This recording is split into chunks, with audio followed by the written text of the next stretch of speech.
So last weekend I went back up to visit my uni family, and I decided to knit on the train as opposed to read, because I'm doing a couple of projects that I want to get done by Christmas, and I'm really behind at the moment. And I thought, you know what, I'll take my knitting. It takes me a little while to knit and I'll get quite far in it. And I ended up writing a blog post on my experience knitting on the train, because people talk to you who wouldn't really talk to you on a train normally. They want to know what you're doing, why you're doing it, how long have you been knitting for, why are you knitting in public, these sorts of questions. And I thought it was very odd, and I felt very connected to the world again, as opposed to being on my phone and being social on social media but not being social in the real world. So I thought that was very interesting to experience that. And one woman who I got talking to was saying how she was the only woman in her office not to knit, and she worked in an IT office, and she understood what I meant by being unplugged. So I'll add a link to my blog in the bio, and you can have a read if you want. This is the last Couch to 5k, and we've done it for over 9 weeks. So Lady Mother and I completed our Couch to 5k. Whoop whoop. Basically, it's an app you can get where over the course of 9 weeks you go from practically just walking to jogging within a minute of each other to running for a full-on 30 minutes. And we can do that now. And the distance you do in that time is then 5k. At first I was like, oh, I'm not really sure I can do this running. I absolutely hate running. The only exercise I particularly like is swimming, and you know, that's a lot different from running. You know, if you're in pairs, you're more likely to do it, and it's healthy, and I should probably do more exercise, and you know, all that shebang. And I found out that you could get Sarah Millican to talk to you, and Mum and I just like took the piss and were like, oh, you know, she's obviously eating a cream cake on the sofa. I was going, oh yes, you're doing really well, pet, yes you are.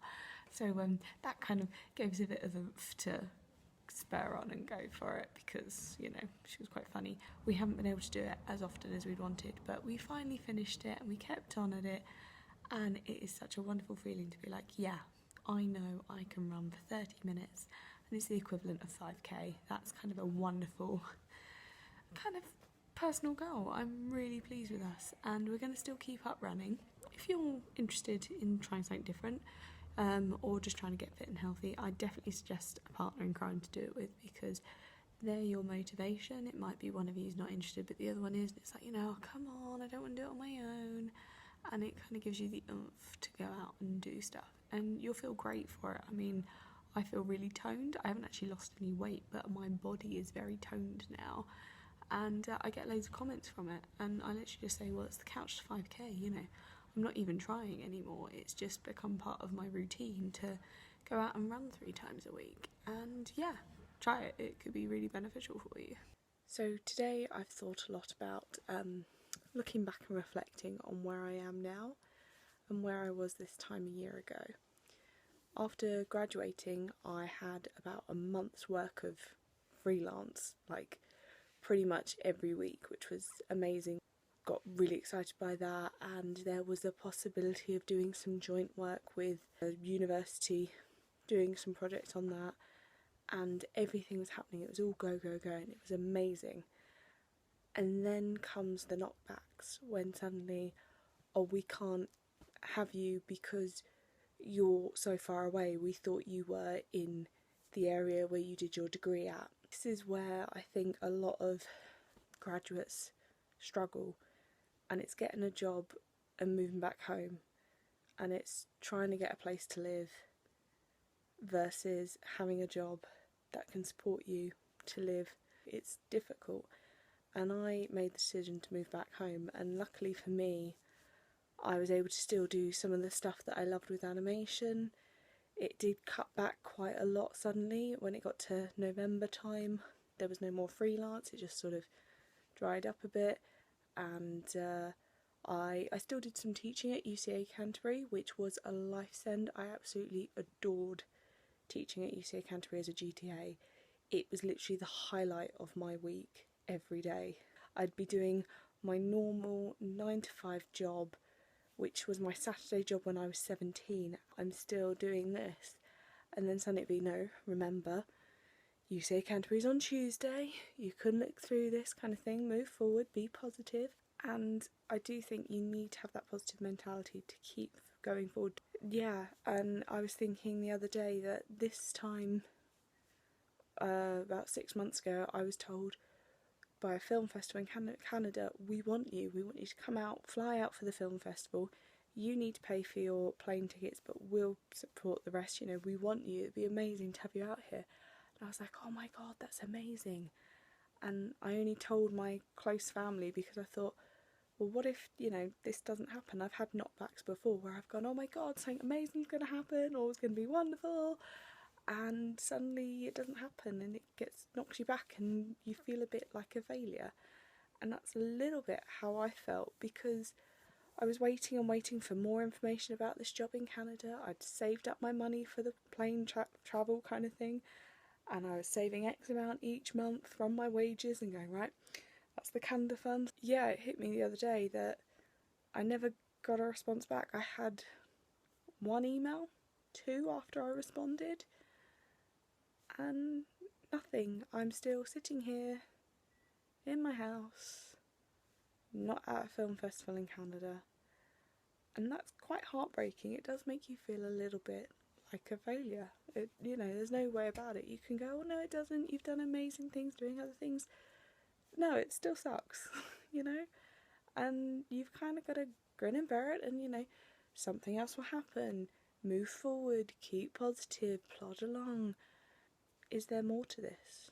Like, I absolutely love my job at Hoobie. I'm doing a lot of stuff and skills that I learnt at university being a creative marketer. It's not animation, but I'm still doing what I've learnt and I really enjoy it and I love it, and I still get to tamper with Photoshop and all these other Adobe packages and stuff like that, so I'm doing something that I love. But yeah, it's not quite animation, but doing that 2 days a week, sometimes 3, I can still do the stuff I want to do. So this stuff with Turner that I'm going to do with the school, that's amazing. That's a freelance artist job that I am doing, and my boss at Hoobie has gone, yeah, follow your dreams, that's fine, you know, it's 1 day a week, that's why we have you part-time, you can go off and do what you want to do. And you've just got to look out for those opportunities. This job with Turner wasn't an animation job, it was a residence artist kind of job. I pitched my idea as animation and they loved it, and that's how I'm getting animation done, kind of thing. It's, you've got to fit yourself to the job, but you've also got to try and fit the job to you. I've got to keep reminding myself that although I'm not doing an animation job, I'm doing a bit of everything and I really do enjoy it. And you've kind of got to keep your contacts up, keep chatting to people, keep reminding people you're there, and keep moving forward. So what I'm saying is, if you're a graduate now and you're suddenly thinking, oh, it's September, you know, I should be going back to uni, and you're not, and you're like, what am I doing, you know, what's out there? Keep going. I'm still stuck at my job that I did on Saturdays since I was 17 until 2 weeks ago, 3 weeks ago. I've had that job since I was 17. I was still doing it a year after I graduated, a year and a bit even, and I've only just gotten rid of it because I'm starting to go, okay, I've got more options to do art stuff. Don't feel bad about falling back a little bit. You've only just left university. Just try and dabble. Some people, yes, they will do amazing and they will find that it job in the area that you want, in that studio or whatever, and great for them, you know, fantastic, that's amazing, well done, you've tried really hard for it, you've got your goal, that's fantastic. But there isn't necessarily all those jobs out there or in your area, or maybe you can't afford to keep yourself afloat whilst doing it, so you have to move back home. Don't feel bad about it, you're not a failure. And that's something I have to keep reminding myself a lot. And I personally think I'm quite successful. Yeah, so that's kind of my slightly negative, not negative session for today, really. Try everything. You never know what's around the corner.